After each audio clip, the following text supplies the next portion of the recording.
Alafia, greetings. I am Ia Akila Jaramugi, co-founder and executive director of Consumer Community Reforestation Project. I love this work. It's my life. Caring for the environment to me sometimes needs to be so natural, but it's not an easy task. I pay homage to my ancestors, on whose shoulders I stand tall and proud. I pay homage to Takma Jaramugi, the late founder of Consumer Community Reforestation Project, and my children as well. I give thanks, for without them, this project is not possible.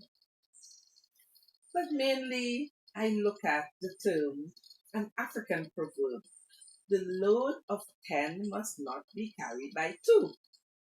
So therefore, we often have to reach out for like-minded folks within our spaces to help in our effort with conservation, protection, and rehabilitation of our natural environment.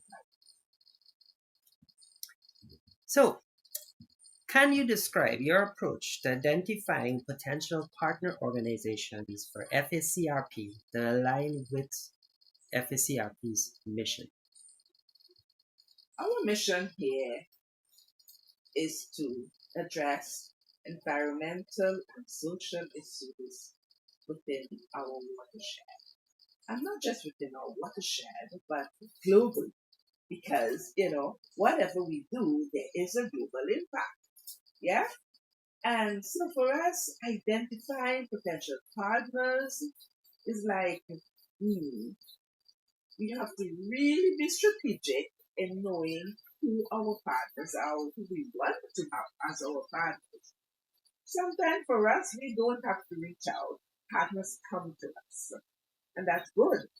Because if they fail to deliver, it's not like we went knocking on their doors, right? So, finding like-minded partners who can really, really make a valuable contribution to this work is like, okay, we got to start looking at where you're coming from. And like myself and my daughter, you would start looking at the background. Yeah, how user friendly are you? How much are you ready to deal with our grassroots community?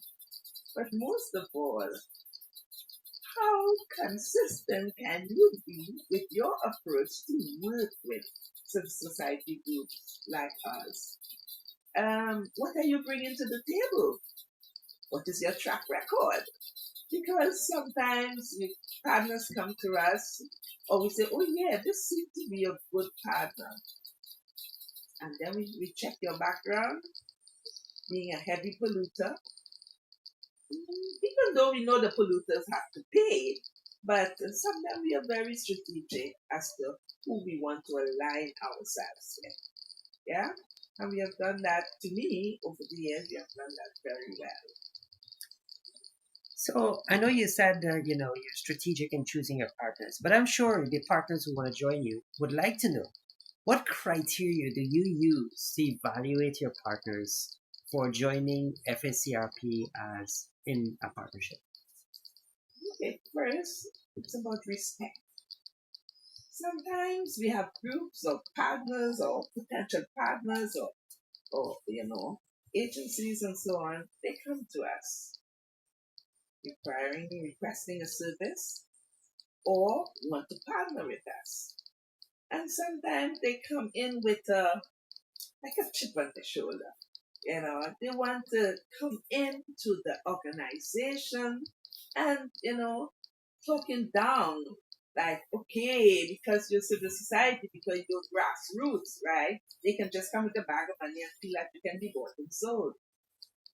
And some of them come in with conversation where there's no environmental integrity attached to their, objectives or their mission.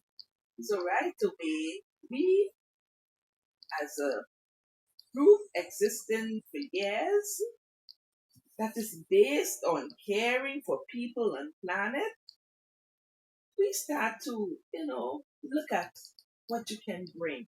How caring can you be? How understanding can you be? How flexible can you be?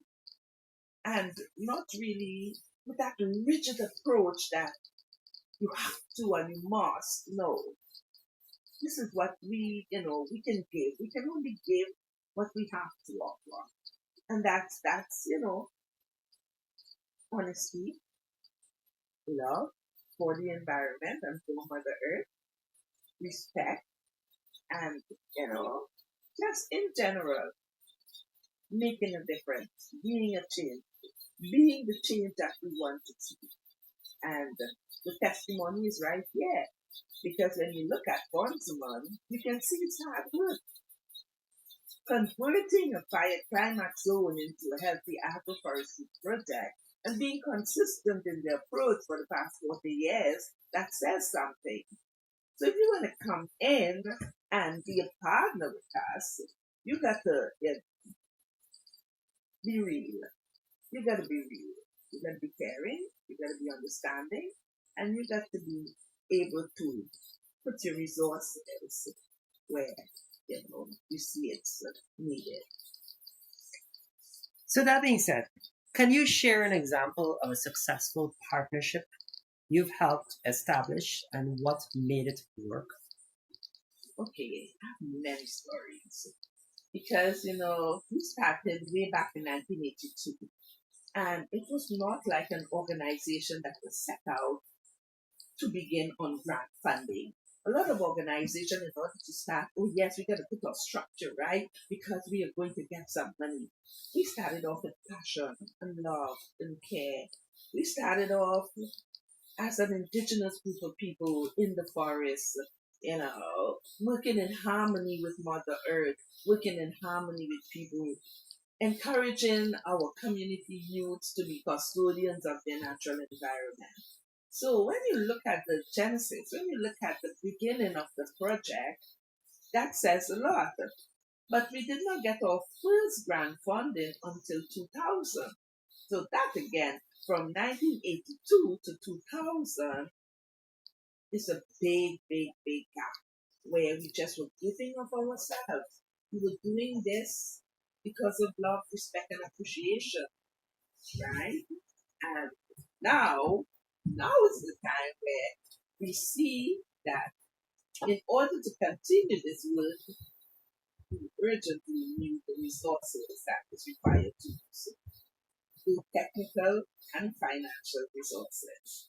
So again, it's like now we can clearly identify what's needed because from 82 to 2000 was just structuring ourselves, putting ourselves, in a space where we want to be, converting the land to what we want to see it, at least creating that template or model that we can follow. So it started like the first 7 acres on the land or 15 acres. Then we went higher and higher and higher. But as we go higher, we saw, like it can't do this alone under volunteerism anymore. When you bring in people, they need to be paid. As I was saying earlier, incentives sustains volunteerism because we are looking at grassroots people here in the community to tell them, hey, let us go way up to the ridge top, 2,500 feet above sea level and plant trees. It ain't gonna work with that way anymore. Yeah, so our partners, we look for partners who can bring in financial and technical resources to fund some money. Yeah, and in 2000, when we were looking to develop partnership, ready to have partners, ready for investors and so on, we stumbled on one partner, and I would say like that was like a godsend because Sponsorman, we were operating from my house. We did not set up this office yet, and we really needed an office space.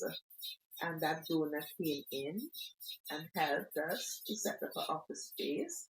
We had all our filing cabinet, all the stuff in place, and we were ready to bring in workers, more workers, and so on. And that relationship lasted for 10 years.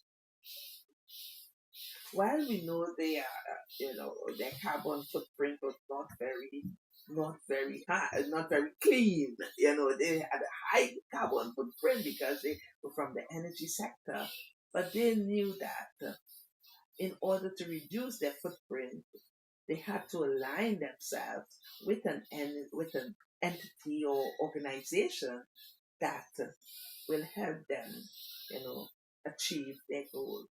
So it was that win-win. We were looking for, resources to come to us, to employ, workers from our community and to set up our office.